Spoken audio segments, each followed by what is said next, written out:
حضرت علی فرمانے لگے اپنے رب کے علاوہ کسی سے امید وابستہ نہ کرنا، اور فرمایا اگر ڈرنا ہوا نا کبھی تو اپنے گناہوں سے ڈرنا، امیدیں اپنے رب سے، اس سے مانگو، اس کے حضور بیٹھو، اس کی ذات پر تم اپنی امیدیں وابستہ کرو، وہ تمہیں نوازے گا، وہ تمہیں دے گا، اور اپنے گناہوں سے ڈرو۔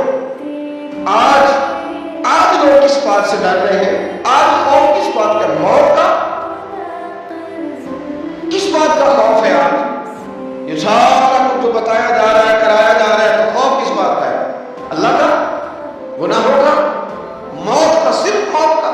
اس بات سے بھاگ رہے ہیں جس سے بچ ہی نہیں سکتے، اس سے کاش جس دھڑلے سے لوگ موت سے ڈرتے ہیں اتنا اپنے گناہوں سے بھی ڈرتے ہیں۔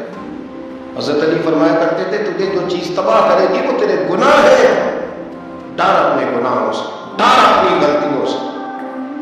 اور انسان کا گناہ اسے کمزور کرتا ہے، اس کی نیکی اسے طاقتور کرتا ہے۔ مولا کائنات نے ہمیں درس دیا پیار کرنے والوں کو کہ اپنے گناہوں پر غور کر کے ان سے ڈرو۔ اپنی زندگی پیچھے پلٹ کے دیکھو نا، کتنی شامیں گناہوں میں گزری اور کتنے دن دھوکے میں گزرے، کتنے اندھیرے تھے جن میں جرم ہو گئے اور کتنے اجالے تھے جن میں فرار کر دیے گئے۔ اپنے گناہوں سے ڈرو۔